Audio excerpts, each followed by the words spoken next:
Hey, you're listening to Night Tide. Tonight, I'll walk you through 11 philosophical ideas that have genuinely restructured how human beings understand themselves, not as historical curiosities, but as pressures that are still active. These aren't comfortable ideas. Several of them, once you've actually understood what they claim, make it difficult to return to the thinking you had before. That's worth paying attention to. Write in the comments what time it is for you right now, or just how your day went. There are people in these comments who leave remarkably warm and considered thoughts, and reading them is genuinely one of the better parts of running this. You can also follow the link in the description to support the Night Tide project. Here's what sits at the center of all of this. Philosophy has been accumulating its most important ideas for roughly 2,500 years. The ideas we'll move through tonight, on ignorance, freedom, meaning, power, the self, have been written down, translated, argued over, and taught in schools for centuries. And yet the pressures they describe keep arriving with full force in individual lives and in entire civilizations. People still collapse under the weight of meaninglessness. Societies still mistake ideology for truth. Human beings still confuse what they can control with what they cannot, and pay heavily for that confusion. The gap between knowing a philosophical idea exists and being actually changed by it turns out to be enormous. That gap is what this episode lives inside. There's a tendency to treat philosophy as a collection of clever positions, things you can learn, cite, and carry around as evidence of a certain kind of mind. The problem is that philosophy's most consequential ideas are not positions you adopt. They are structural shifts in how you perceive everything else. Once a genuine philosophical insight lands, it doesn't add itself to what you already think. It reorganizes the architecture. Most people encounter a philosopher's name, absorb a compressed summary, and feel that they've understood something. What usually disappears in that compression is the original tension, the exact friction that made the idea necessary in the first place. And the tension is not decoration. It is the actual content. So the question threading through everything here is not which of these ideas is correct. That framing misses the point. The question is which ones, when understood in their original sharpness, make it impossible to think the way you did before. And underneath that question runs a harder one, which I'll leave open until the end. If these ideas have been available for so long, why does knowing them not seem to protect anyone? The first idea is the one that makes all the others possible. Socrates, who left no written work and whose thought survives through the writing of Plato, built his entire philosophical practice on a single, precise claim about the nature of ignorance. The claim is usually rendered as, "I know that I know nothing," and it is almost always misread the moment it gets quoted. It sounds like modesty. It functions as something far more aggressive. What Socrates was describing was a specific condition he discovered when he began testing the people around him who were considered wise.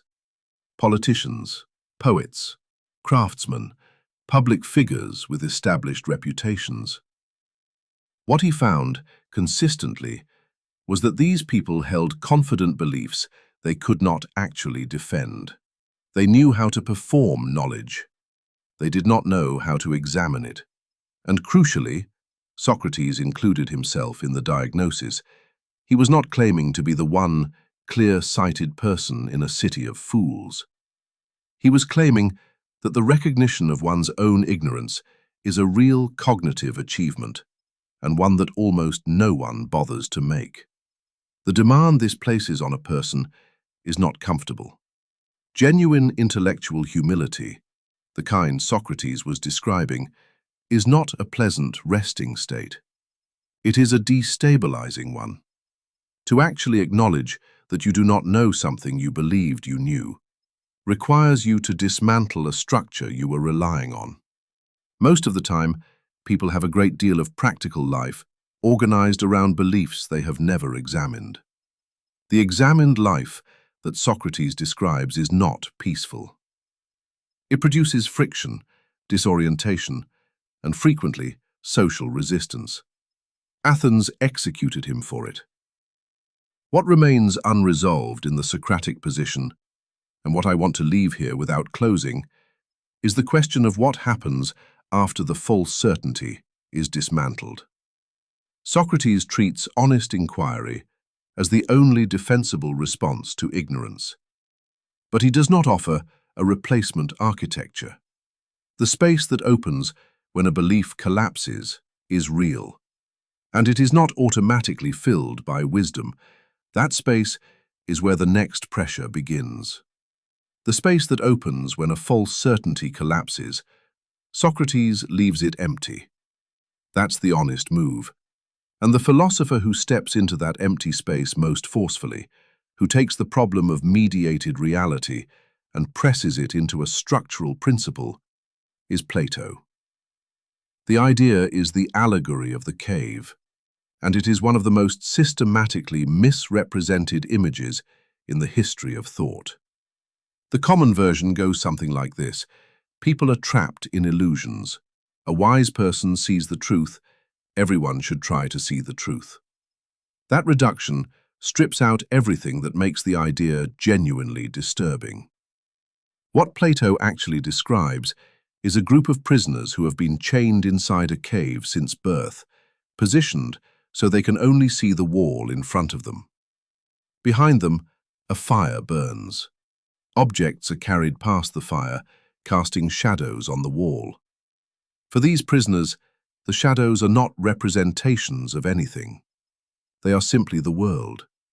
They have no experience of an original, only of its projection. They have developed expertise in reading the shadows. They can predict shadow sequences, name shadow patterns, build an entire cognitive life around what is, from outside their position, a second-hand image. The claim Plato is making is precise. What we call knowledge in ordinary life is mostly this. We are not encountering reality directly. We are encountering its mediated projections, through language, through convention, through the categories we were handed before we were old enough to question them. The shadows feel like the world because they are all we have seen. There is no internal signal, no built-in alarm that tells you your experience of reality is partial. Partiality is invisible from inside. One prisoner is unchained and dragged. Plato's word is important here. It is not a voluntary journey toward the light. The process is painful. The eyes that adjusted to dim light are overwhelmed. At first, the real objects are harder to look at than the shadows were. The truth, in Plato's account, is not immediately more comfortable or more beautiful than the illusion. It is blinding, disorienting, physically described as agony. The ascent toward genuine understanding is not a pleasant revelation. It is a rupture in the entire apparatus of perception. What happens when this prisoner returns to the cave is the part that tends to get omitted in the optimistic readings. He cannot see well in the dim light anymore. His eyes have adjusted upward, and now the cave is too dark for him. He stumbles. He cannot read the shadows as fluently as the prisoners who stayed. From the perspective of those who stayed, he appears damaged. He claims there is a world beyond the wall they are facing. He cannot prove it to them in terms they can verify without leaving, which they cannot because they are still chained. The response is not curiosity or gratitude. Plato writes that if the prisoners could get their hands on the one who tried to free them and show them the light, they would kill him. The structural principle here is not that truth is hidden and needs to be found. The principle is that every framework of understanding is self-confirming from inside, and that genuine challenge to the framework is experienced as attack. The person who has seen something outside the current consensus does not arrive with credentials that the consensus recognizes as valid. Disruption looks like disruption, whether or not it carries insight. This is not a rhetorical flourish. It is a description of how epistemic systems actually function, and it applies equally to individual belief systems, to institutional knowledge, to the categories a culture uses to define sanity or deviance or common sense. What interests me most in the Platonic image is where the principle breaks down under pressure. The allegory assumes there is a genuine outside, a real sun, a real world of forms, an actual truth that the light seeker has accessed and the prisoners have not. This assumption carries enormous weight. If you remove it, if the person who climbed out of the cave also only encountered another set of shadows, slightly better lit, the entire logic changes. Plato's confidence that the philosopher has genuinely ascended, rather than simply relocated, is not argued for within the allegory. It is presupposed. And that presupposition has been pressed hard by every subsequent skeptical tradition. The limit of the allegory, then, is that it needs the sun to be real. Once you take seriously the possibility that every framework, including the philosopher's, is itself a mediated projection, the allegory becomes a description of its own problem. The prisoner who escapes may not be any closer to unmediated reality. He may simply have a more elaborate set of shadows and a very strong conviction that they are not shadows. That unresolved edge is precisely where the next pressure enters. If reality is mediated, and if the person who claims to have seen beyond the mediation cannot prove it from inside the framework being challenged, then the question of what we can actually control and what we can actually know takes on a completely different weight. The question of what we can control lands differently once you accept that perception itself is structured by forces you did not choose. Plato leaves you with the uncomfortable possibility that even the tools you use to examine reality came from somewhere, were handed to you, built into you, before you had any say. The Stoics took that discomfort and turned it into a precise diagnostic, not a meditation on shadows, but a surgical claim about where human freedom actually lives. The Stoic Dichotomy of Control is usually introduced as a distinction between what is up to us and what is not up to us, drawn most clearly in Epictetus, a former slave who developed one of the most rigorous frameworks of inner freedom in ancient philosophy. The statement of the principle is almost disarmingly simple. Some things are in our power and some things are not. Opinions, motivations, desires, the movements of the will, these belong to us. The body, reputation, property, other people's responses, the outcomes of our actions in the world, these do not. That sounds simple. The structural principle it opens is not. What Epictetus is claiming is that freedom is not a matter of how much you can affect in the external world. Freedom is entirely located in the relationship between your will and your judgments.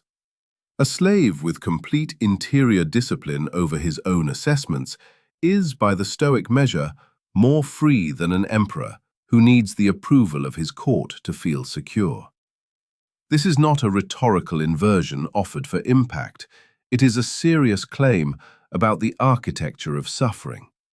When you are disturbed by something external, a loss, an insult, an outcome that went against you, the disturbance, in the Stoic account, is not caused by the external event. It is caused by your judgment that the event is bad. Remove or reframe the judgment, and the disturbance dissolves. The body of this principle, when you press on it, is about the precision of the boundary. The Stoics were not claiming that external things do not matter in any sense, or that outcomes are irrelevant.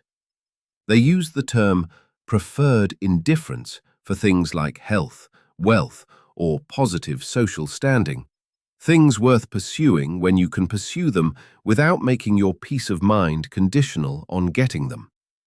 The moment you structure your internal stability around an outcome you do not control, you have placed the governing mechanism of your own equanimity outside yourself.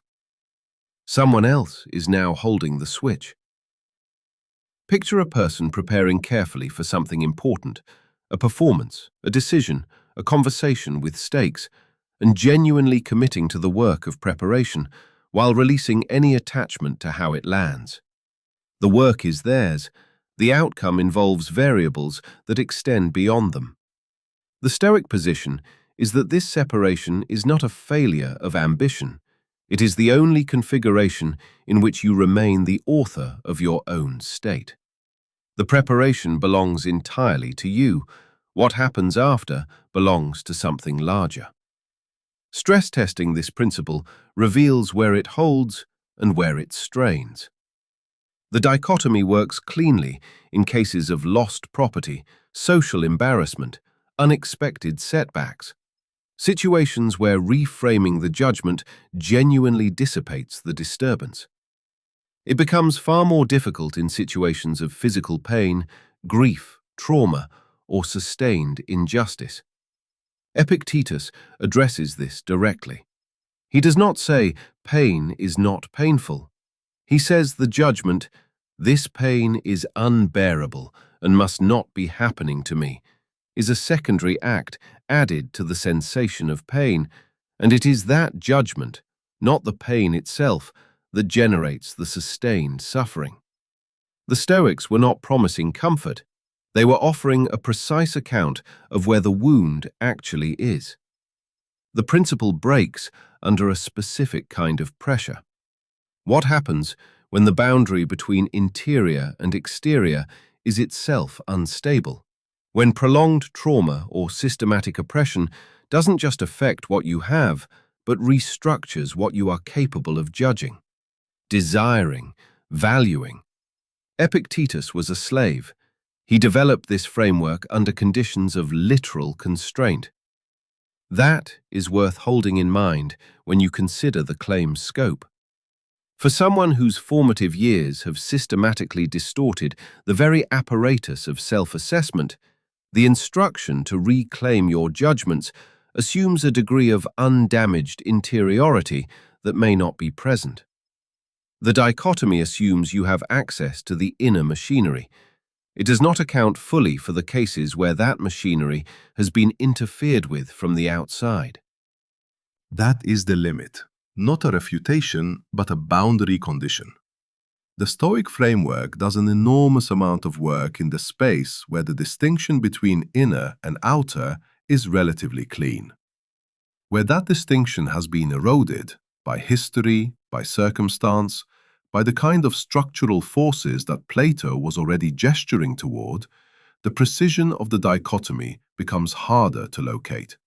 The surgery requires a stable patient. And here's what remains genuinely open after all of this. If the Stoic account is even partially correct, if a significant portion of human suffering is generated by misjudgments about what falls within our control, then the question is not whether the principle is elegant. The question is why, given that this framework has been available and legible for centuries, the particular suffering it diagnoses shows no sign of diminishing at any scale, individual or collective.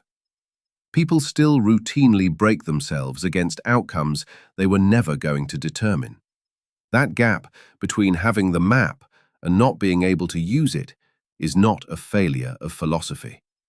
It is a description of something about human beings that the philosophy itself cannot fully reach. Where the Stoic map runs out, at the boundary where the inner machinery has been interfered with, a different kind of question opens. The Stoics located freedom precisely, but the precision depended on the stability of the one doing the locating. What happens to the idea of control when the self doing the controlling is itself the question? That is the pressure the Stoic framework hands forward. And it is the pressure that makes the dichotomy of control something more than a self-help principle and something less than a complete account of human freedom. The actual Stoic claim is architectural. It says, freedom is not a quantity you accumulate by expanding your reach over the external world. Freedom is a relationship. the relationship between your will and your assessments of things.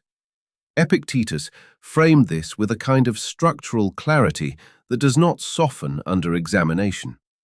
What is yours is the movement of your own mind in response to what happens. Everything else, every outcome, every other person, every judgment the world forms about you, belongs to a different category entirely. Not lesser, not irrelevant, but belonging to a domain where your sovereignty ends. Most people absorb this and immediately begin negotiating with it. They look for the caveat, the exception, the place where it admits that certain external things really are necessary for a decent life. The Stoics had an answer to that move. They called those things preferred indifference, things worth pursuing when the conditions allow, worth working toward with genuine effort, but not worth making the axis of your psychological stability. The moment a preferred thing becomes a required thing, the moment you tell yourself you cannot be well unless you have it, you have handed governance of your inner state to something you do not govern. The structure of that transfer is the Stoic diagnosis of almost all human misery. This is worth sitting with, because it is genuinely counterintuitive. The ordinary assumption is that suffering comes from loss. The Stoic account says suffering comes from the judgment that what you lost was owed to you, was necessary, was something reality had an obligation to provide. The loss is real. The judgment is constructed, and constructed things can be examined. Epictetus returned to this again and again, in concrete terms, not as abstraction. Someone insults you. The insult is a set of sounds or words that entered your awareness. The injury, the thing that actually disturbs you, is the judgment you added. That the opinion of this person matters to your standing, that their assessment of you touches something true, that you needed their regard, and now it has been withheld. Pull the judgment back, and the event becomes an event rather than a wound. This is not passivity. It is an extremely active form of attention, a constant monitoring of the interpretive layer you place over experience, because that layer is where you actually live. The question is whether this monitoring is available to everyone, or whether it requires conditions that are themselves not universally given. A person in sustained physical pain is not simply dealing with a sensation and an added judgment. Pain at a certain intensity starts to colonize the very cognitive space from which the Stoic self-examination is supposed to operate. Grief, at a sufficient depth, changes the structure of perception. Prolonged exposure to systemic injustice does not merely take things away from a person, it can reshape the default assessments, the baseline sense of what is owed, what is possible, what the self even is. The dichotomy of control assumes the inner apparatus is operational. It does not fully reckon with the cases where that apparatus has been methodically compromised. That is the human cost embedded in the framework. If you apply the dichotomy without this awareness, it becomes a tool for telling people that their suffering is a failure of will, a misclassification of what is theirs versus what is not. That reading is available in Stoic texts, and it has been used in precisely that way. The person grieving an unjust loss hears, "Reframe your judgment," and experiences it as dismissal.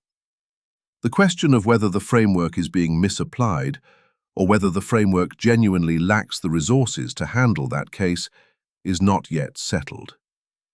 What the Stoics do offer, even at this limit, is something worth holding. The distinction between what can be influenced and what cannot, even a rough, imprecise version of it, changes how a person orients their energy. Pouring sustained effort into outcomes that were never within reach produces a particular kind of exhaustion, a sense of having been betrayed by the world rather than by one's own placement of attention. The Stoic framework does not remove difficulty. It attempts to redirect the site of engagement. Instead of pressing against the outcome, pressing on the response. Instead of needing the world to arrange itself differently, developing some independence from that need. That independence is partial. It has conditions. It requires a degree of interior stability that is itself a kind of privilege, unevenly distributed, more accessible to some lives than others. And yet, the core diagnostic holds even where the prescription strains.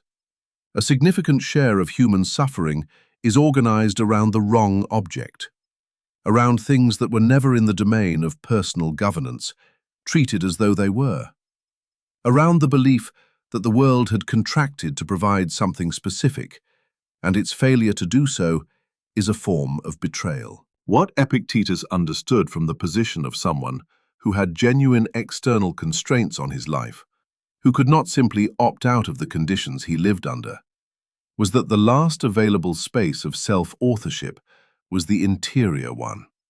He was not romanticizing constraint, he was identifying what remained after everything removable had been removed.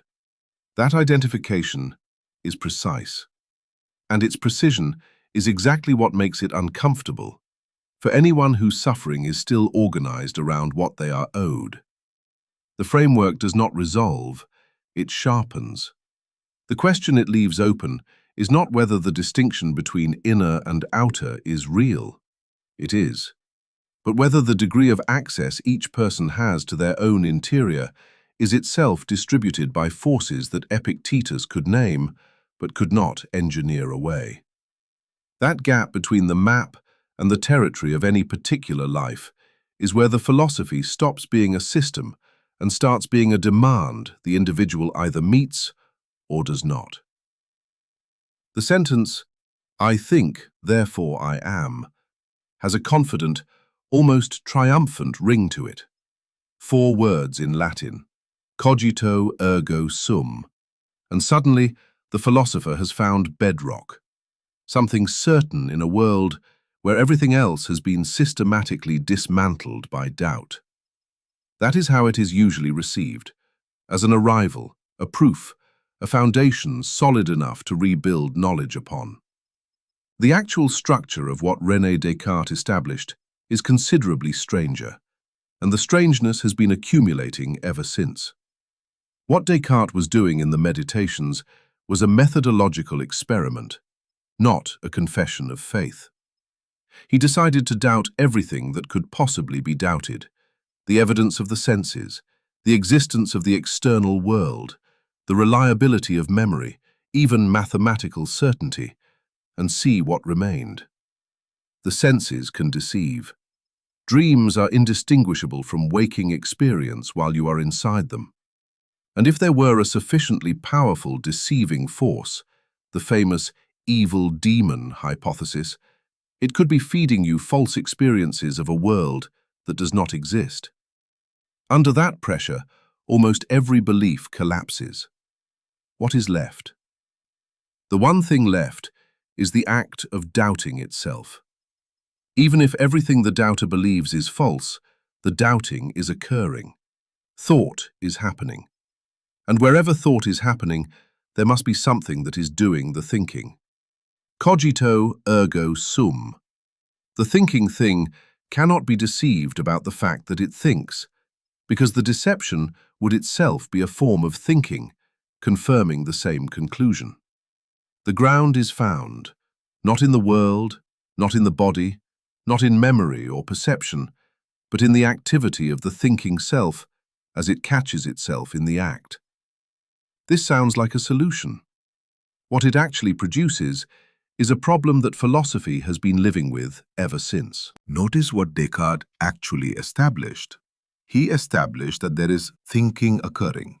He established that wherever there is thinking, there is a thinker. What he did not establish, and this is where the floor gets thinner, is what that thinker is. The cogito gives you the act of thought as a certainty. It does not give you a rich, stable, continuous self as the thing doing the thinking.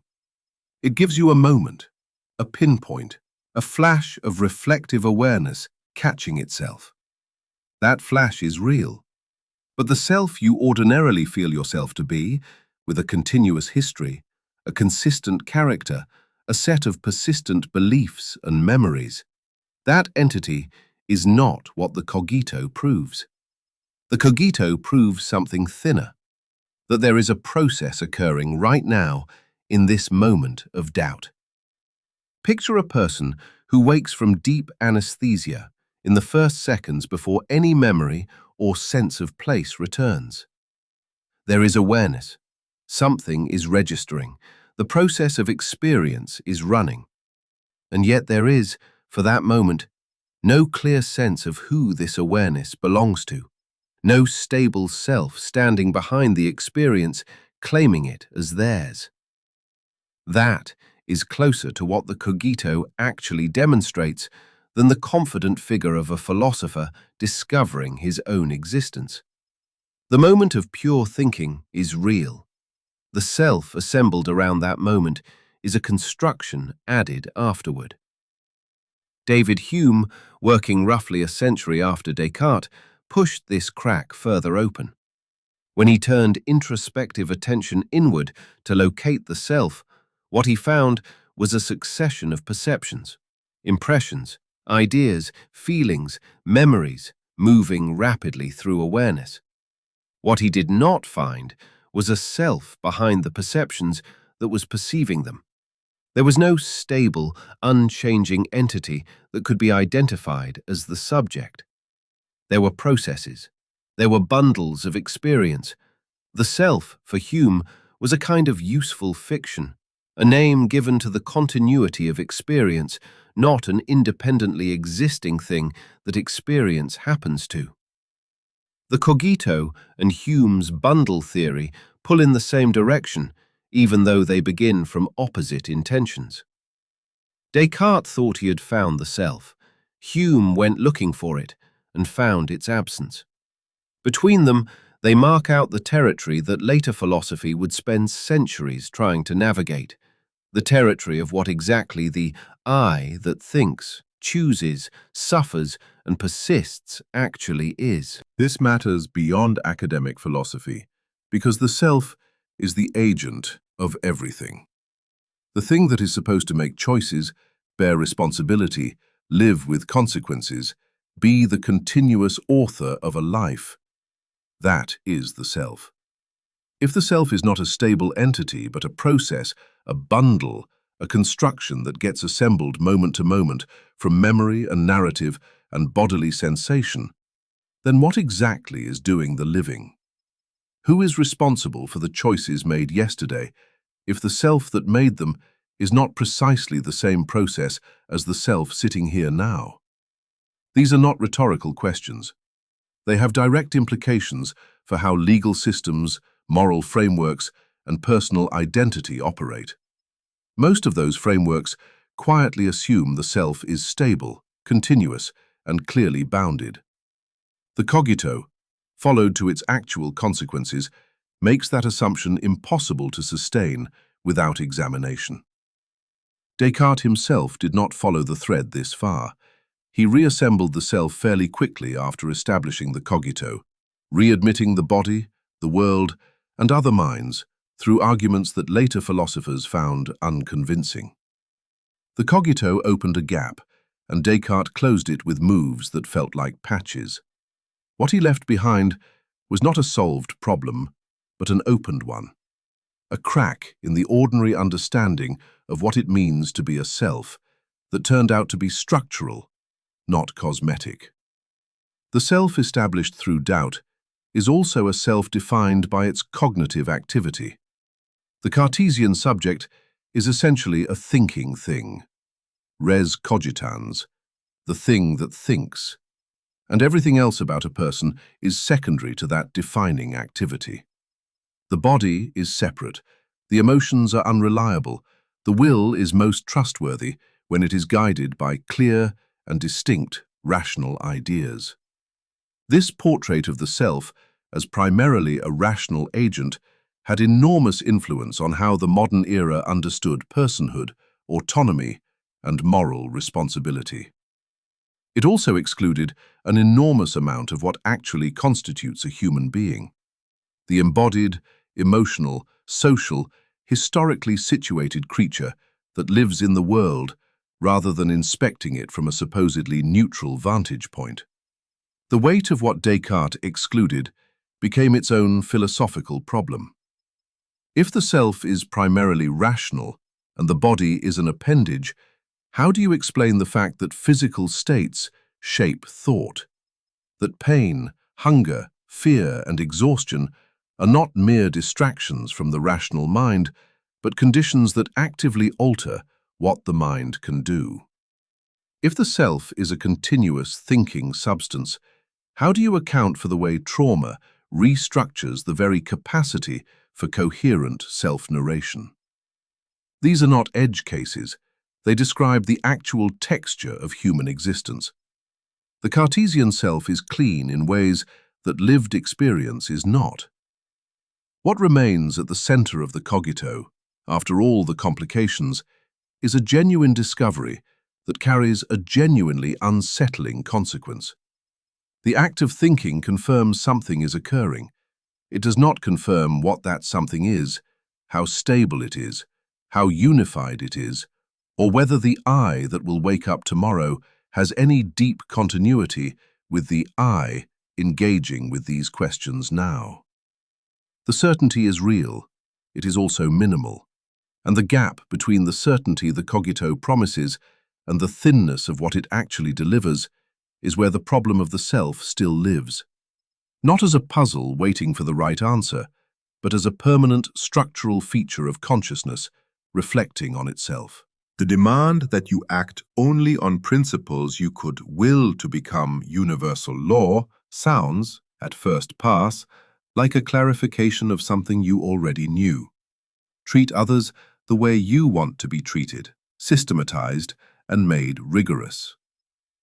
Immanuel Kant's categorical imperative seems to formalize a moral intuition that most people would recognize without being able to name.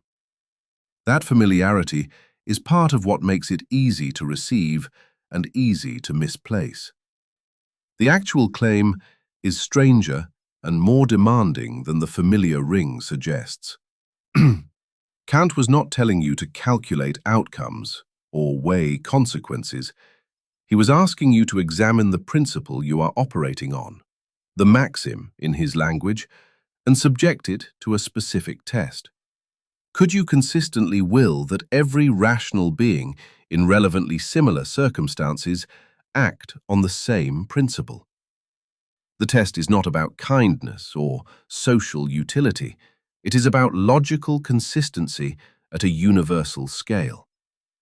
A maxim that cannot be universalized without destroying itself fails the test, regardless of how much pleasure it produces or how harmless it appears in the specific case. Morality, for Kant, is not a calculation. It is a structural requirement of rational agency.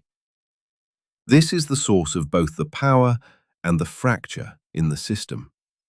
The power is real. The universalizability test cuts through a great deal of self-serving reasoning.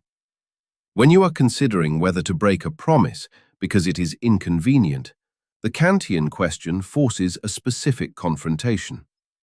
What if everyone in relevantly similar circumstances broke promises when they found them inconvenient?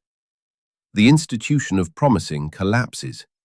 The maxim cannot be universalized without destroying the very practice it depends on.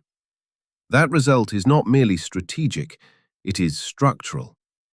The wrongness of promise breaking under the categorical imperative is not about consequences rippling outward in the world. It is about the internal coherence of the principle itself.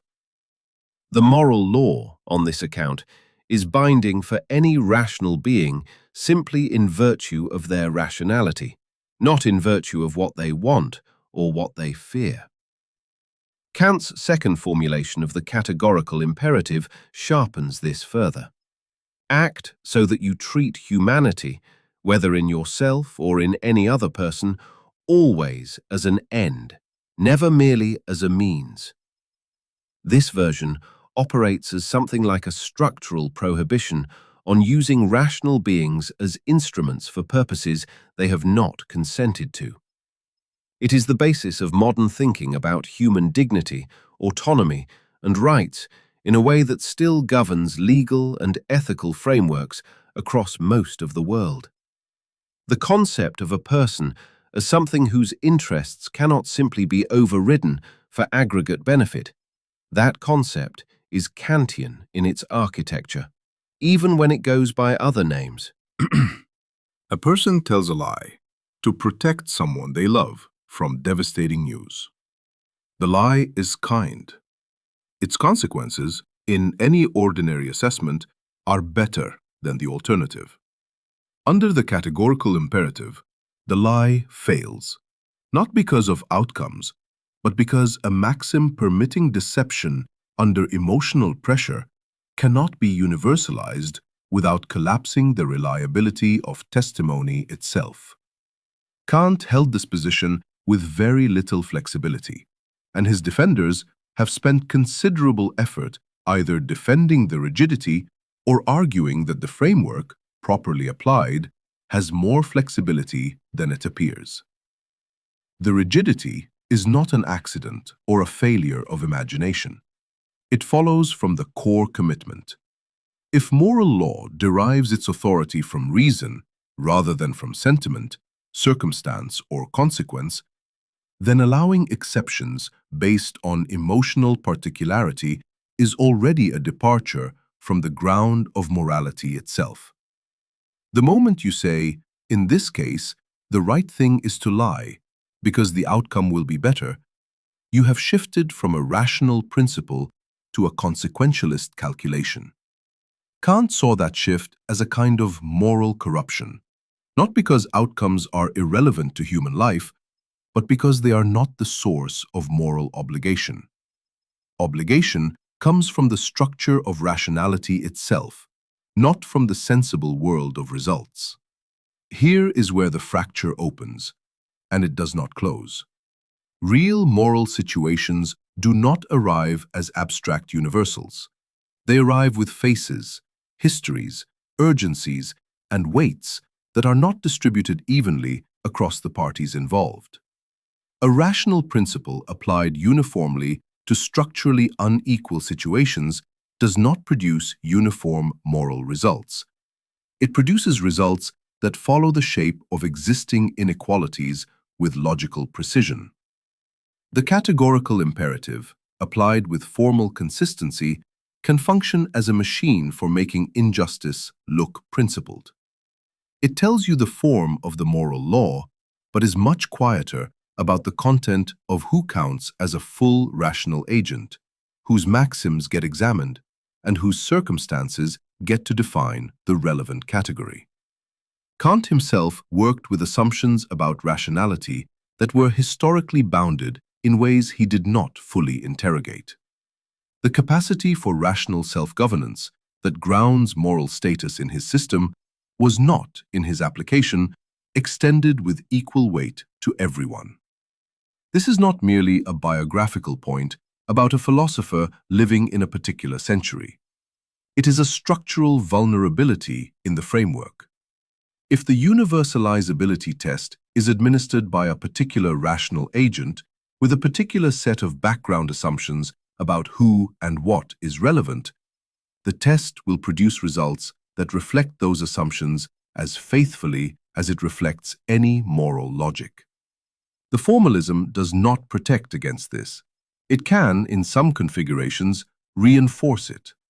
The gap between the categorical imperative as a rational demand and the categorical imperative as it encounters actual moral situations is not a gap that more rigorous application closes. It is constitutive of the problem.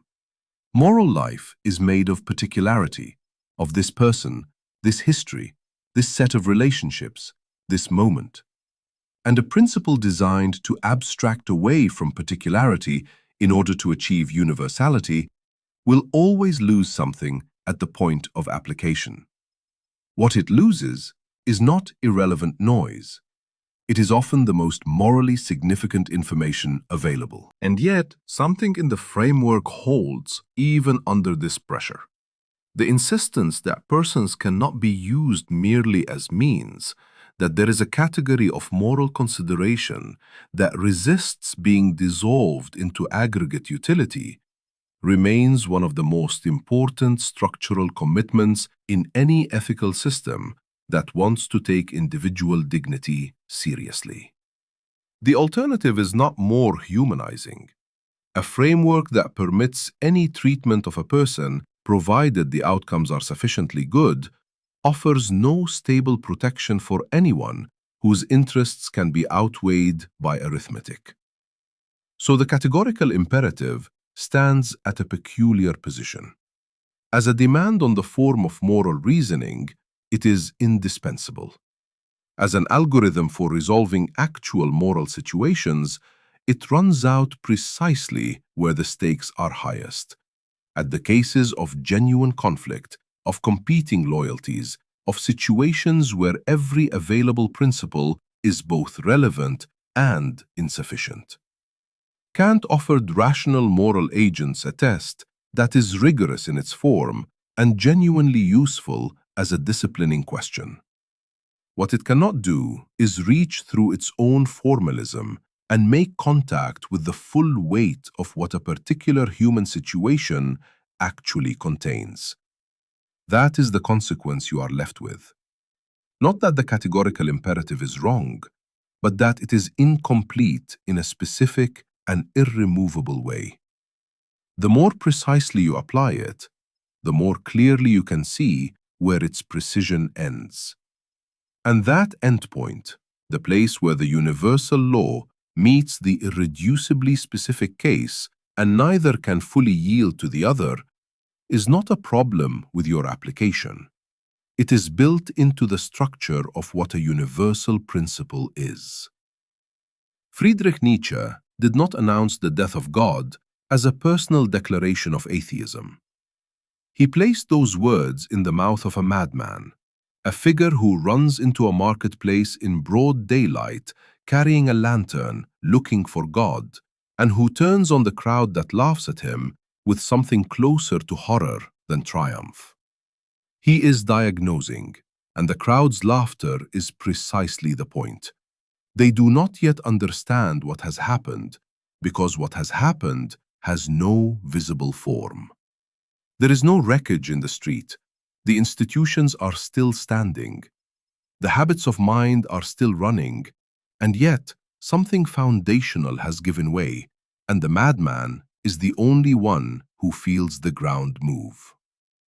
What Nietzsche meant by the death of God was not the disappearance of religious practice or the spread of scientific skepticism, though both were underway in the 19th century and he was watching them carefully.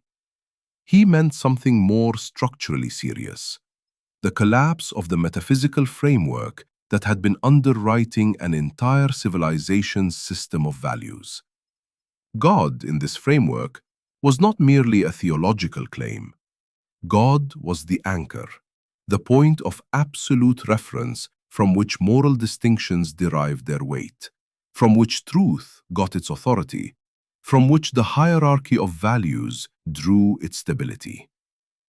Nietzsche's diagnosis was that this anchor had been pulled loose, and that the values dependent on it were now floating without foundation, still appearing to mean what they had always meant, while quietly draining of content. The historical opposition Nietzsche was working against was not between believers and atheists. It was between two different answers to the same underlying question. Where does value come from, and what makes one way of living better than another? The Christian moral framework had given a coherent, if demanding, answer to that question for over a millennium. Even as explicit theological belief eroded across educated European society, the moral architecture built on that belief remained largely intact. People continued to value humility, self-denial, equality before God, compassion for the suffering, not because they had reworked the philosophical foundations of those values from scratch, but because those values had become habitual, culturally embedded, seemingly self-evident. The framework had been vacated, but the furniture was still there. Nietzsche's point was that furniture without a foundation is not furniture, it is debris. The values could not simply continue on borrowed authority once the source of that authority was gone. They would gradually hollow out, and what would fill the hollowed forms would be something much weaker. Sentimentalism, social conformity, the pressure of the herd dressed up in the language of morality. The crisis was not a future event to be feared, it was already underway, visible to anyone willing to look at the relationship between the stated values of European civilization and the actual motivations operating beneath them. This is where the concept of revaluation enters, and it is more demanding than it sounds. Nietzsche was not simply proposing a different set of values to replace the Christian ones. He was insisting that any replacement would have to be constructed on entirely different ground, not inherited from any prior metaphysical framework, not derived from a claim about what God commands, or what nature requires, or what reason demands in the abstract, but created from the active exercise of what he called the will to power. This phrase has been catastrophically misread as a celebration of domination. What Nietzsche meant was closer to the capacity for self-overcoming, the ability to impose form on the chaos of one's own drives and values, to legislate for oneself rather than receive legislation from an external source. The point of intersection between the old framework and the new demand is the problem of authority. Every value system requires something that makes it binding, some reason why you should act in accordance with it rather than simply ignoring it when it is inconvenient. The Christian framework had God for this purpose. A Kantian framework had reason. A utilitarian framework had the calculus of collective welfare. Nietzsche was asking a harder question. What happens when each of those authority structures is examined closely enough that its foundations become visible, not as eternal truths, but as historical constructions, as particular responses to particular human needs and power arrangements? What remains binding once the artificiality of the foundation is fully acknowledged? His answer was deliberately uncomfortable. Nothing remains binding automatically. The human being who fully absorbs the death of God, who genuinely internalizes the collapse of the metaphysical underwriting, is not liberated into an open field of free choice. That person finds themselves at the edge of nihilism, the position in which nothing has value because no external authority grants it. Nietzsche considered nihilism a genuine danger, perhaps the central danger of the modern era. The response he pointed toward was not a return to any prior framework and not a descent into nihilism, but an active, difficult, self-conscious creation of values that knows its own groundlessness and proceeds anyway. This is the figure he called the Übermensch, a concept so frequently caricatured into its opposite that engaging with it requires considerable patience. The Übermensch is not a racial category or a political program. It is a description of a mode of being in which value creation happens from genuine strength rather than from resentment, fear, or inherited habit. What remains unresolved, and this is not a minor gap, is whether this mode of being is actually possible for ordinary human beings living in ordinary social conditions, or whether it describes an achievement so exceptional as to be functionally irrelevant as a general standard. Nietzsche himself was not interested in providing a democratic roadmap. He was often explicit that most people, most of the time, operate from reactive rather than creative relationship to values. They inherit, conform, resent, and occasionally rebel, but they rarely create in the sense he meant. This raises a question he did not fully answer. If the death of God is a civilizational event that affects everyone, and the adequate response to it requires a capacity that most people have not cultivated, then what happens to the majority? What fills the space where authoritative values used to be for those who cannot generate their own? Nietzsche's own observations about what fills that space were bleak. He saw the rise of nationalism, the politics of mass movements, the aestheticization of power, all of them drawing on the emotional residue of religious belonging while discarding its content. Collective identity as a substitute for metaphysical grounding. The state, the race, the nation, the party, each of these could function as a temporary source of meaning for people who had lost the capacity to generate meaning individually, and each of them carried the potential for catastrophic violence precisely because they borrowed the absolutism of religious commitment without any of the ethical constraints that had accompanied it. You can see why this is still live, and not in an abstract sense. The structural condition Nietzsche described, a civilization whose inherited moral vocabulary persists past the conditions that generated it, filling with new content while retaining old authority claims, is not a 19th century curiosity. It describes the situation in which value conflicts now operate, not as disagreements between people who share a framework and argue about its application, but as collisions between groups drawing on different residues of different, exhausted frameworks, each speaking the language of moral authority, while the grounds of that authority remain unexamined. The death of God, as Nietzsche meant it, has not produced a new revaluation. It has produced a prolonged crisis of legitimacy dressed in the language of conviction. What the revaluation of values demands, and this is the part that does not become easier with familiarity, is the willingness to ask not just whether your values are correct, but whether the ground you are standing on when you make that assessment is itself solid. Whether the standards by which you judge correctness have a source that holds under pressure. Most people do not ask this question because the asking itself destabilizes the very tools you need to navigate daily life. Nietzsche knew this. The madman with the lantern is not celebrated. He arrives too early.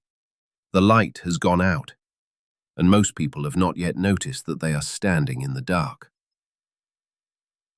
The claim Karl Marx made about the relationship between economic conditions and ideas is easy to misread as a claim about motivation, that people believe what benefits them, that ideology is just interest dressed up in abstract language. That reading is not wrong exactly, but it is much weaker than what Marx actually proposed. The stronger claim, and the one that restructures everything it touches, is that the very categories through which you perceive social reality, what counts as natural, what counts as fair, what counts as normal, are themselves produced by the material conditions of the society you were born into. This is not a claim about your honesty or your bad faith. It is a claim about the architecture of perception itself. Marx called this the relationship between base and superstructure. The base is the economic structure, the relations of production, the ways in which labor, ownership, and exchange are organized in a given historical moment. The superstructure is everything built on top of that foundation. Law, politics, religion, morality, art, philosophy, common sense.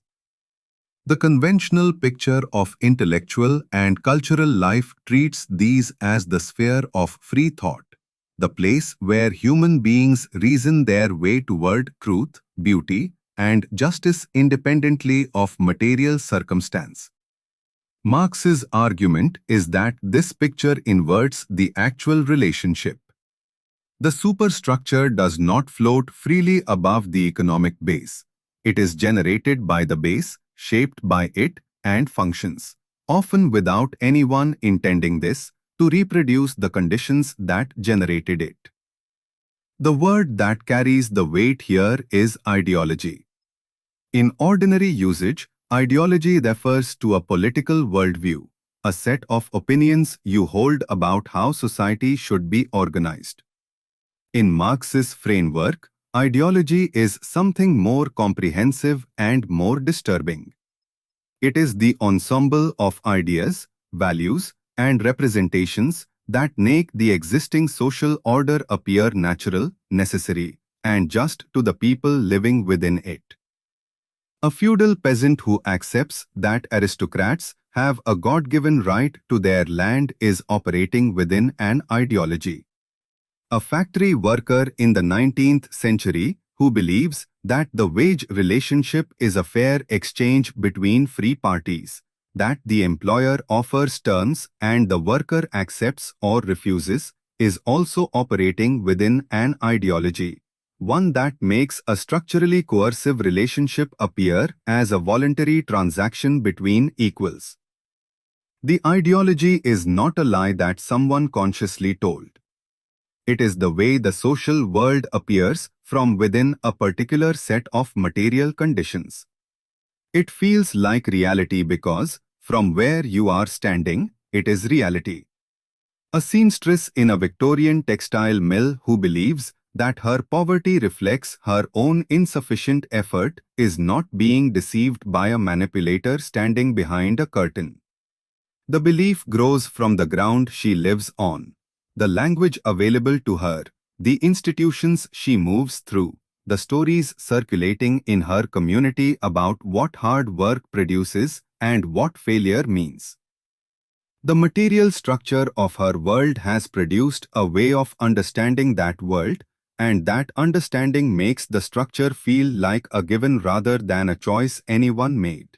This is what makes the base-superstructure relationship difficult to sit with. It is not simply that the powerful have interests they want to protect and use culture and morality to protect them, though that is also true, and Marx noted it. It is that the culture and morality generated by a particular economic arrangement come to feel, to everyone inside it, including the powerful, like the expression of universal truth rather than the expression of historically specific conditions.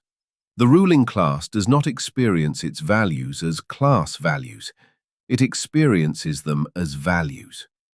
The universality is built in, a moral framework that emerges from conditions of commodity exchange that places enormous weight on individual property rights, contractual freedom, and the sovereignty of private exchange, does not present itself as the ideology of property owners.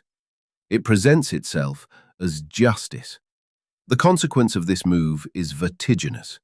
If the categories through which you assess truth, fairness, and moral legitimacy are themselves produced by material conditions you did not choose, then you cannot simply reason your way to a view from nowhere. There is no neutral position outside the productive relations of your society from which you can evaluate those relations objectively. Every tool you would use to critique the existing order was, to some degree, forged within it. This is not an invitation to paralysis or relativism. Marx himself was not a relativist. He believed that historical analysis could reveal the mechanisms by which ideological formations functioned, and that this revelation, combined with the material interests of those whose position in the base motivated them to transform it, could produce genuine change. But the difficulty of the position is real. The act of seeing through ideology requires using capacities of thought that are themselves shaped by ideological conditions. You cannot fully step outside the framework you are trying to examine. This is where the unresolved boundary of the argument lives, and it does not dissolve with more careful thinking. If the superstructure is generated by the base, then philosophy itself, including Marx's own analysis, is a product of specific material conditions. Marx was aware of this and had responses to it, none of them fully satisfying. He distinguished between ideology that serves the interests of a dominant class by mystifying social relations and critical theory that serves the interests of a class whose position in the material structure motivates it toward clarity rather than obfuscation. The working class, on this account, has a structural interest in seeing through the appearances generated by capitalist production, because those appearances are precisely what sustains its exploitation. Truth and interest in this particular configuration can align. Whether that alignment is sufficient to secure the objectivity of the analysis is a question that has occupied philosophers ever since. If your capacity to see clearly depends on where you stand in a material structure, then the conditions that produce clarity in one historical moment may produce distortion in another, and there is no position outside all positions from which to adjudicate. Marx's framework contains the tools for its own partial critique without providing a stable platform from which that critique can be completed. What the base superstructure claim does permanently is make a certain kind of intellectual innocence unavailable. Once you take seriously the possibility that the ideas that feel most natural and universal to you about what constitutes fair exchange, what counts as legitimate authority, what deserves to be called knowledge, might be expressions of historically specific material arrangements rather than timeless truths. You cannot fully undo that suspicion. It becomes a standing question behind every apparently neutral claim. Not a question that dissolves every idea you hold, but one that demands an accounting. What conditions produced this?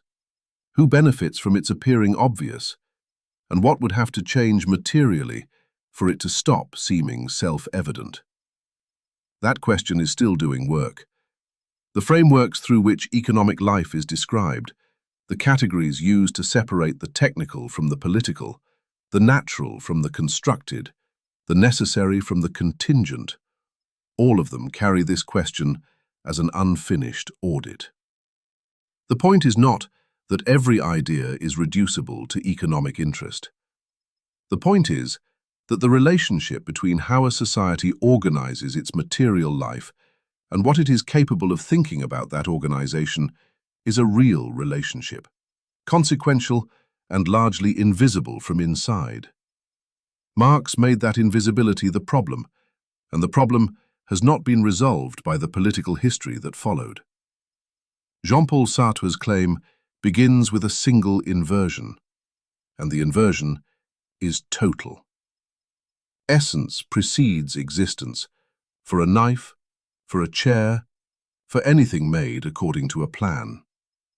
The blueprint comes first, the object follows, and the object is fully accounted for by the intention behind its manufacture. Sartre's argument is that human beings have understood themselves by the same logic, that there is some prior definition of what a human being is supposed to be, some nature or essence given by God, by reason, by biology, by culture, that determines in advance what a good or proper human life looks like. His claim is that this understanding is false in a way that changes the entire terrain of what it means to live. If there is no God who conceived of humanity before creating it, and if there is no equivalent secular substitute, no fixed human nature written into the structure of reason or the facts of biology, then existence comes first. You find yourself here, thrown into a specific time and place and body, before any definition of what you are has been established. The definition comes after, and it comes from what you do. This sounds liberating until you stay with it long enough to feel the weight of what it actually demands. Two consequences follow from this immediately, and they pull in opposite directions. The first is that you are radically free. Every moment, every choice, every action is genuinely yours in a way that no prior essence can dilute or redirect. There is no version of yourself waiting to be discovered, no authentic inner nature that your choices either express or betray. You are not becoming more or less yourself. You are constituting yourself continuously through what you choose and how you act. This freedom is not conditional on favorable circumstances. It operates even when the circumstances are severe, even when the options available are terrible. The range of choices may be narrow. The fact of choosing among them cannot be escaped. The second consequence arrives with equal force and moves in the opposite direction. If you are the sole author of what you are, then the authorship is absolute. There is no prior nature to blame when you fail, no essence you were born with that set limits you could not overcome, no God whose plan miscarried through you. The responsibility is total in a way that most frameworks of self-understanding are built specifically to soften. Religion offers divine will. Psychoanalysis offers the unconscious. Determinism offers causal chains extending before your birth.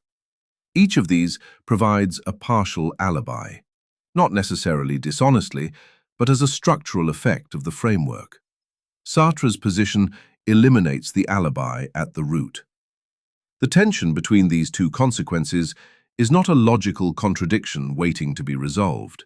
It is a permanent feature of the human situation as Sartre described it. Freedom and total responsibility are not separate claims. They are the same claim seen from two angles. You cannot have the freedom without the weight. And the weight is one that Sartre took seriously as a psychological and existential problem, not merely as a philosophical proposition.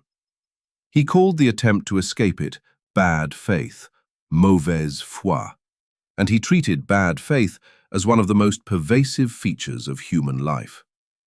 Bad faith is the project of pretending to yourself that your choices are not choices. It takes many forms. The waiter who inhabits the role of waiter so completely that he seems to have no existence outside it, performing the gestures and attitudes of his function as if born to it, as if the role were a fact of nature rather than a daily, renewable decision. This is one of Sartre's examples, precise and recognizable. The point is not that the man is dishonest in the ordinary sense. The point is that he is organizing his self-understanding around a denial of the freedom that is structurally inescapable. He is choosing not to see that he is choosing. Bad faith is not laziness or cowardice alone. It is an active, ongoing project of self-deception that requires constant maintenance, because the freedom it conceals keeps pressing through. Here the explanation reaches its limit, and the limit is significant. Sartre can describe the structure of radical freedom with considerable precision. He can demonstrate that bad faith is philosophically incoherent, that even the choice to deny your freedom is itself an exercise of freedom, which makes the denial self-undermining. What he cannot fully resolve is what a life of genuine acknowledgement of that freedom looks like in practice, under real conditions, for real human beings embedded in social structures, relationships, obligations, and histories they did not choose. He is committed to the view that authenticity, living in full acknowledgement of your freedom and responsibility, is possible. But the path from the philosophical claim to the lived condition remains one of the harder problems his work leaves open. The human cost of this position is not abstract. If you take Sartre seriously, every moment of your life is a moment of authorship, and every failure, every compromise, every harm you cause or allow to continue is something you authored. The psychological pressure this creates is not incidental. It is built into the structure of the claim. Sartre himself acknowledged that radical freedom produces anguish. Not pathological anxiety, but the specific vertigo that comes from recognizing that nothing outside you is fixing the direction. The soldier who follows orders, the citizen who conforms to social expectation, the person who defers to tradition. Each of them is making a choice, and the choice to defer is no less a choice for appearing to be its opposite. This is where the idea stops being a philosophical puzzle and becomes something you either have to take personally or set aside. Because the question Sartre forces is not whether his account of freedom is technically correct within a particular metaphysical framework. The question is whether, right now, in the particular life you are living, you are the author of it, or whether you are running a version of bad faith that is sophisticated enough to feel like sincerity. Whether the values you act on are ones you have genuinely chosen, in the full awareness that they are chosen rather than received, or whether they arrived through inheritance, social pressure, and the path of least resistance, and have simply never been examined closely enough to distinguish the two. Sartre's partial resolution, to the extent that the idea admits of one, is not that anguish disappears once you acknowledge freedom. It is that the acknowledgement changes your relationship to your choices. A person who acts in full awareness of their freedom acts differently from one who believes they are simply following nature or God or circumstance. The quality of the engagement changes. The refusal to deflect responsibility, once genuinely internalized, produces a different kind of seriousness about what you do and who you become. Whether that seriousness is bearable over the long course of a life, whether it is a standard that actual human psychology can sustain without collapsing into the bad faith it is trying to resist, is a question Sartre left standing. He did not think philosophy owed you comfort at that threshold. The weight is the point. Where you stand under it is the question that no argument can answer for you. The human need for meaning is not a preference or a cultural habit. It runs deeper than either. It is something closer to a structural feature of conscious experience. You move through time, you suffer, you make choices, you lose things, you anticipate your own death.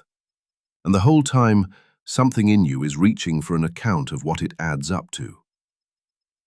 Camus called this reaching the demand for clarity. He was not the first to notice it. What made his treatment of it distinctive was what he said about the thing the demand is addressed to. The universe does not answer. Not in any form that satisfies the demand.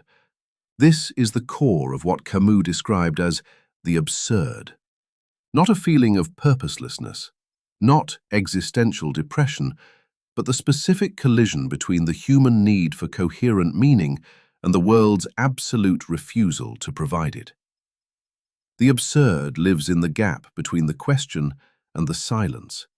It is relational. Neither the human being alone nor the universe alone produces it. The absurd is what happens when they meet. The scale of this claim matters.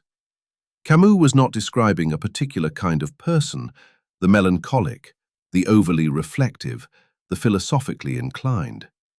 He was describing a structural condition of human existence. Every person who has ever felt the wrongness of suffering without cause, the insufficiency of any explanation offered after a real loss, the strange weightlessness that follows the question, "What for?" asked in complete seriousness. Every such person has already touched the absurd, whether or not they named it. The naming is Camus' contribution. The condition precedes the vocabulary. Now narrow to a specific case and feel what the structural claim actually demands.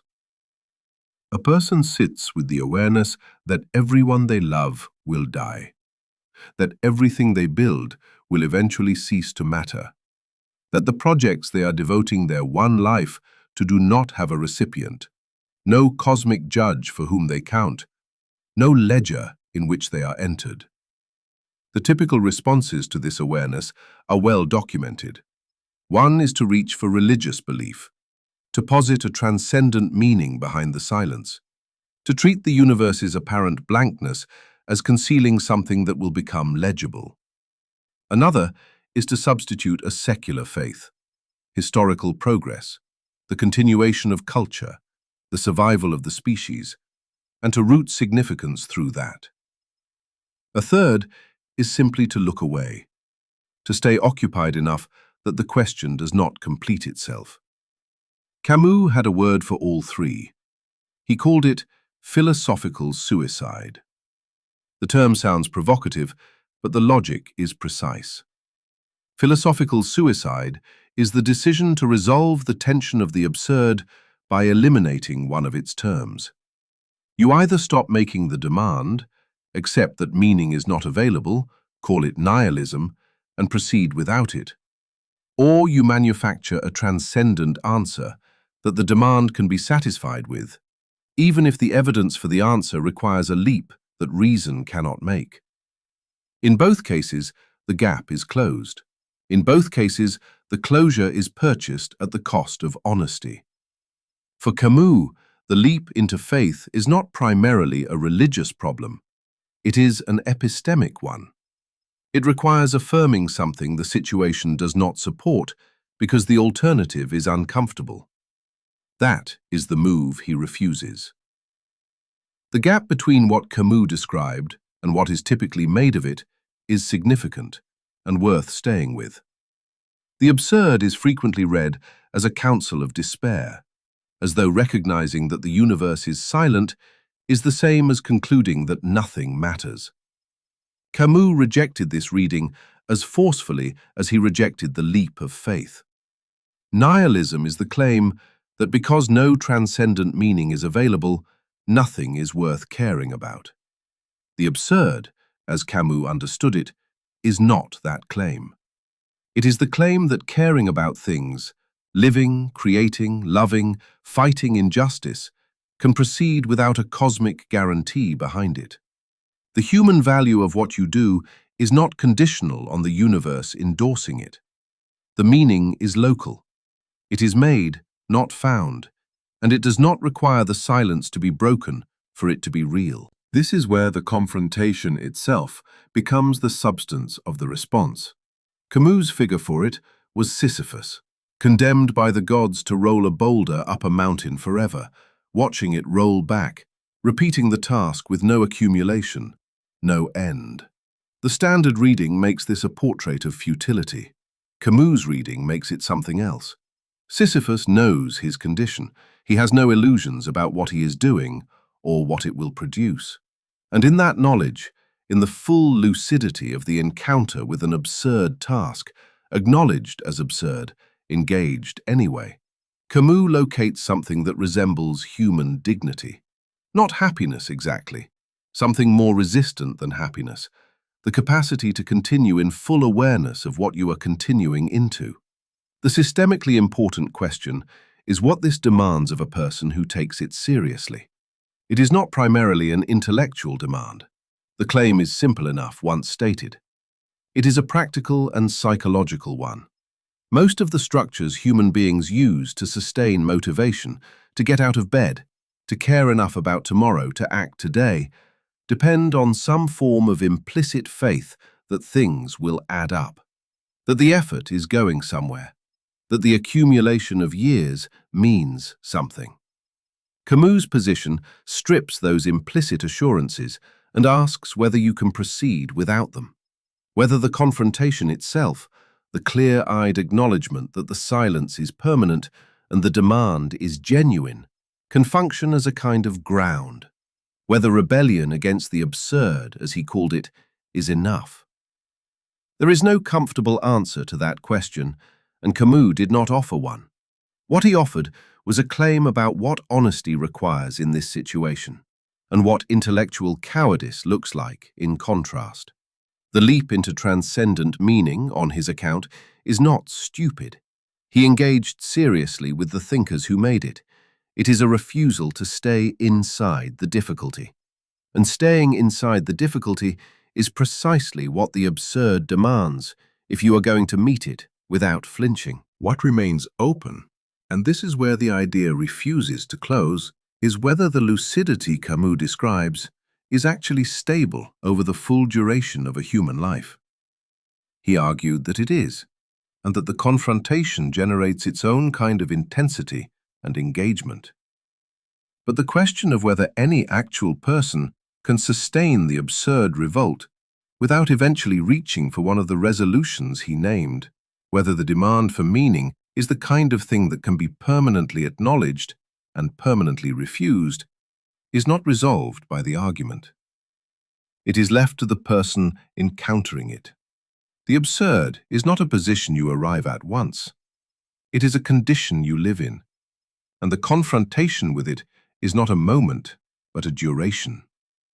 What that duration requires of you, and whether you are willing to give it, is a question that the philosophy can identify, but cannot close. Here is the concern that makes Michel Foucault's work different from most of what came before it. The previous ideas in this sequence, even the most destabilizing ones, left you with a place to stand. Sartre told you that you were free and responsible, which is heavy, but at least it locates agency in you. Camus told you that the universe is silent, but that your response to the silence is genuinely yours. Even Marx, who showed that your ideas are shaped by economic conditions you did not choose, implied that clarity about those conditions was possible, that you could see through ideology once you understood the mechanism producing it. Foucault removes the standing place, and the question worth sitting with before anything else is whether that removal is a philosophical maneuver or a description of something that was always already true. Power, in the framework Foucault developed across his major works, is not primarily a force that comes from above and pushes down. That image, the sovereign, the state, the ruling class exercising power over the subjected, describes something real, but it describes the surface. What Foucault was after was something more fundamental. Power, in his account, is productive. It does not simply repress or censor or forbid. It generates. It produces categories, distinctions, subjects, norms, and, most critically, it produces what counts as knowledge. The relationship between power and knowledge in his framework is not that the powerful distort true knowledge for their benefit, while the powerless possess uncontaminated access to reality. The relationship is constitutive. Power and knowledge are not two separate things that occasionally influence each other. They form together. Every regime of power produces a regime of truth, and every regime of truth produces and sustains a regime of power. The criterion that makes this claim philosophically significant, and not just a cynical remark about politics, is precision. Foucault was asking a specific question about how, in any given historical period, certain statements come to count as true, while others are dismissed as error, delusion, or deviance. His method was to examine the institutions, practices, and procedures through which that sorting happens. The clinic, the prison, the psychiatric hospital, the confessional. What he found was not a neutral machinery of truth detection that occasionally gets captured by interested parties. He found that the machinery itself, in its very design, produces particular kinds of subjects and particular kinds of knowledge, and that the production serves the perpetuation of specific arrangements of power. Take what this means concretely for even a moment.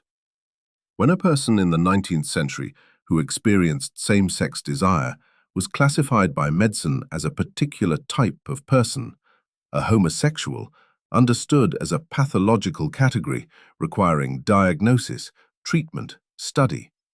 That classification was not the neutral application of scientific truth to a pre-existing natural fact. The category was made.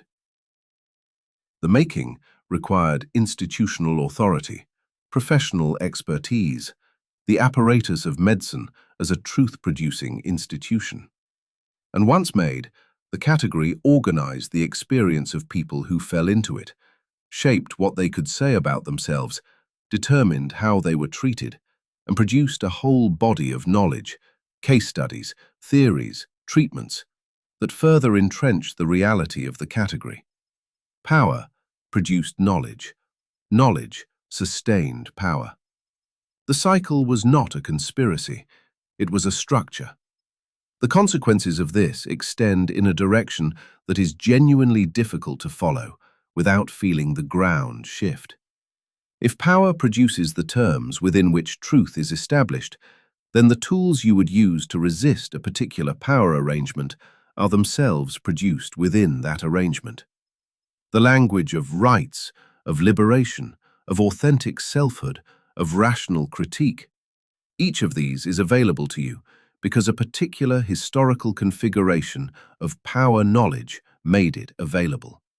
Each carries within it the marks of the conditions that produced it.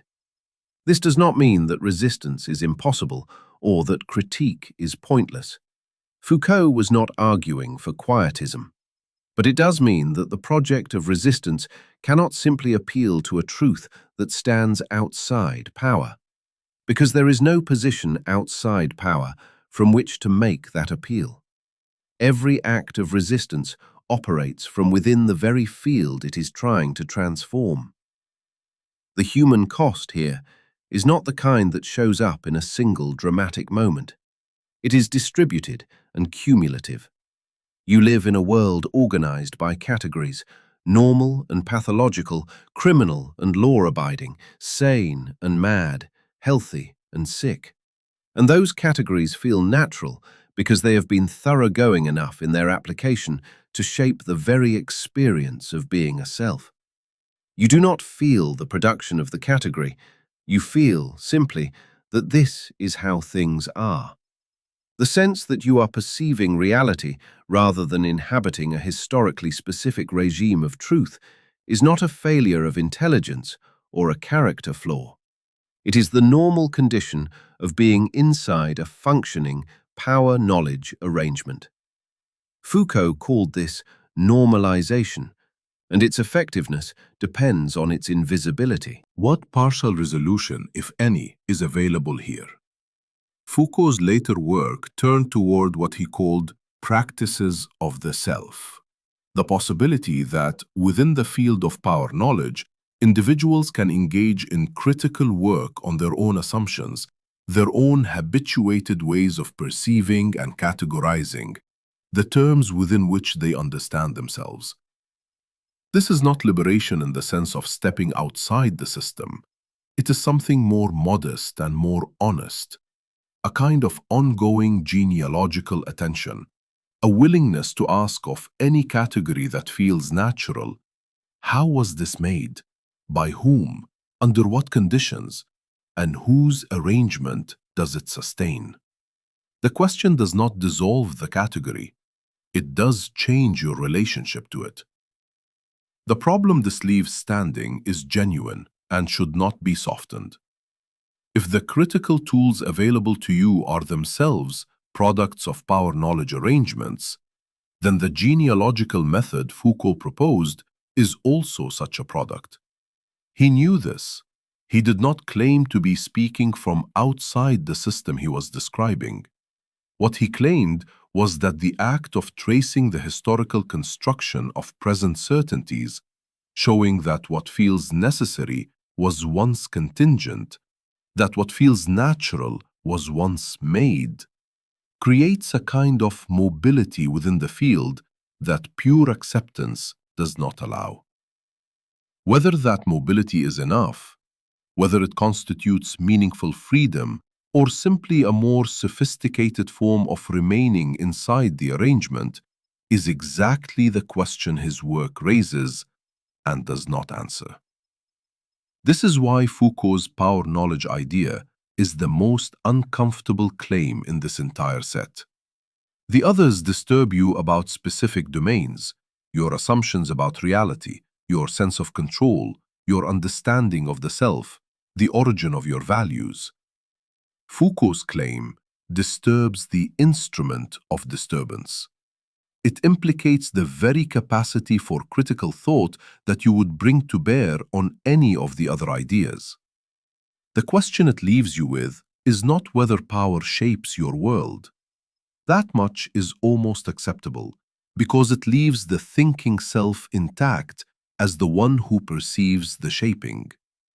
The harder question is whether the thinking self, the one engaging with these ideas right now, reaching for clarity, trying to see through to something real, was itself produced by the arrangements it is trying to examine, and whether that production goes all the way down, or whether something in the act of questioning exceeds what the question was made to permit. The question that opened this episode was not which of these ideas is true. It was which ones, once understood, make it impossible to think the way you did before. That question now has some weight behind it, because the ideas themselves have been traced through their original tensions rather than reduced to their famous one-liners. And standing at the end of that sequence, it is worth asking what the sequence actually is. Not a curriculum, not a progression toward a conclusion, something more like a map of the pressures that every conscious human life is already under, whether or not it has names for them. The final idea in the set belongs to Rousseau, and it arrives here because it is the one most frequently treated as a political theory, when it is actually a claim about the structure of human coexistence itself. The social contract, the idea that legitimate authority derives from a kind of agreement among those subject to it, sounds, when stated that way, like the founding premise of liberal democracy. A historical arrangement, a constitutional principle, something that happened and produced the institutions you live inside. That reading misses what is philosophically alive in it. The social contract, as Rousseau understood it, is not a historical event that occurred at some point before recorded memory and established the terms of the present. It is a continuously renewed fiction. People do not remember agreeing to the terms under which they live. They were born into them. The language they use, the categories of legitimate and illegitimate behavior, the distribution of rights and obligations, the sense of what the collective owes the individual and what the individual owes the collective, all of this was in place before any living person had the capacity to evaluate it. And yet, the whole structure depends, for its coherence, on the implicit claim that it represents something people would have chosen if they had been party to the founding arrangement. The fiction of consent is doing enormous work, and the work it is doing is never neutral. The application of this thought is immediate and uncomfortable. When you accept the terms of your social existence, when you pay taxes, defer to law, extend certain kinds of recognition to institutions, treat certain arrangements as legitimate rather than arbitrary, you are participating in the ongoing renewal of a contract you never signed. The terms were set before you arrived. In most cases, they were set by people who looked like some people and not others, who had access to some things and not others, who defined the common good in ways that happened to align with their own position within the arrangement. The social contract, as a philosophical idea, does not just describe how authority gets justified. It exposes the mechanism by which power sustains itself through the language of agreement, while the conditions of genuine agreement are almost never present. Rousseau knew this was explosive. He was not describing a problem with bad governments or corrupt institutions that better institutions would solve. He was pointing at something in the structure of collective life itself. Any arrangement large enough to require authority will develop mechanisms for naturalizing its own terms, for making the contingent feel necessary, the made feel given, the historical feel permanent. The question of whether genuinely free agreement is possible in any arrangement complex enough to sustain collective life is one he raised without being able to resolve it. The general will, his attempt to describe what legitimate collective authority would look like, has been interpreted, applied, and misapplied in virtually every direction since he introduced it. What survives the misapplications is the original tension. Collective life requires some mechanism of authority, and every mechanism of authority carries within it the possibility of becoming precisely the kind of domination it was supposed to prevent. Hold that alongside everything that came before it. Socrates showed that what you are most certain of is usually the first thing to dissolve under honest examination. Plato showed that the perceived world is mediated, and that the person who returns with a less mediated account of it will be resisted. The Stoics located freedom in a space so small that most of what you want and fear turns out to fall outside it. Descartes established the thinking self as the only certain ground, and left the question of what the self actually is almost entirely open. Kant constructed a universal moral law and found that it fractured against the particularity of real situations. Nietzsche showed that the value system most people are living inside has already lost the foundation it was built on. Marx showed that the ideas you use to understand your situation are produced by the material conditions of that situation. Sartre concluded that without a given essence, you are responsible for everything you make of yourself, and that the weight of that is close to unbearable. Camus looked at the silence of the universe in response to the demand for meaning, and argued that the only honest position is to stay inside that confrontation without resolving it. Foucault showed that power does not just limit what you can do, but shapes what you are capable of thinking, and that this implication reaches into the tools you would use to examine it. And now Rousseau. The collective arrangements that structure your life were made under conditions that did not include you, in language that did not serve you equally, and they are sustained by your ongoing participation in a fiction of consent that you were never in a position to evaluate on its own terms. The macro loop that opens this episode is worth returning to now. These ideas have been available for centuries. The pressures they describe, the collapse of certainty, the difficulty of meaning, the reach of power into thought itself, the instability of the self, the weight of freedom, the terms of collective life, are not new. Civilizations have had access to them in various forms and have continued to collapse under exactly the pressures they describe.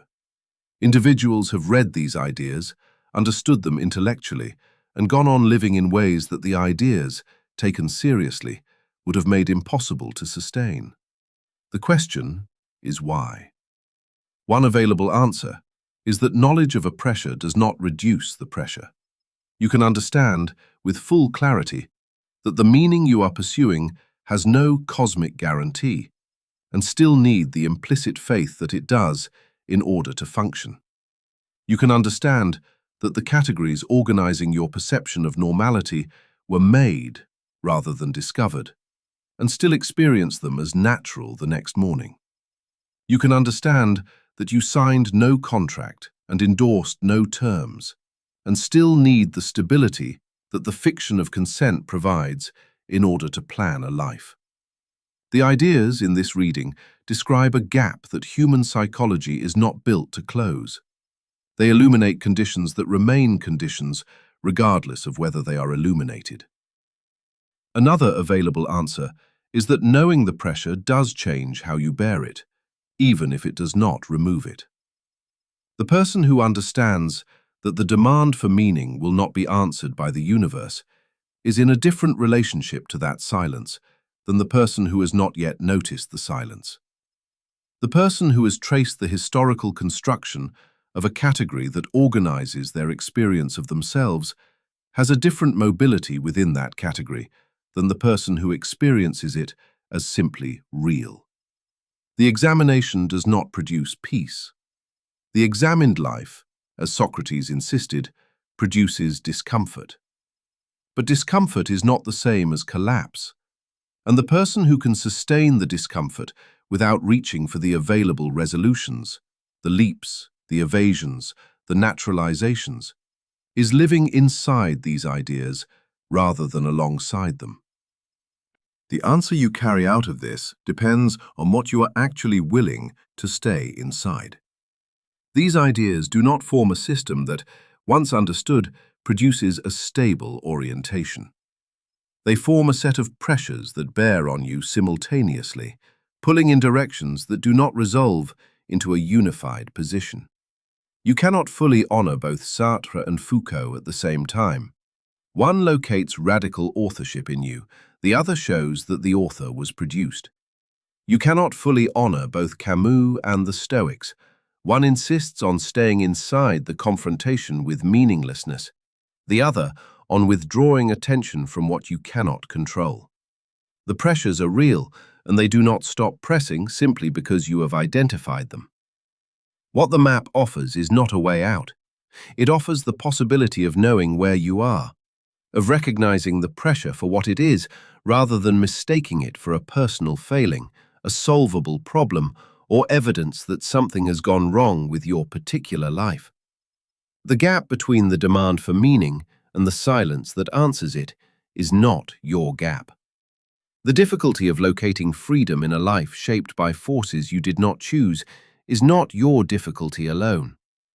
The instability of the self, the reach of power into thought, the fiction of consent, the weight of absolute authorship. These are the conditions of conscious human life. The philosophy does not remove them. At its best, it makes it possible to stand inside them without flinching, which is the only kind of standing that the situation actually permits. You are inside these ideas, not outside them looking in. The examination that started somewhere in the darkness of this episode is yours to continue or to set aside. The ideas will be here either way. Good night.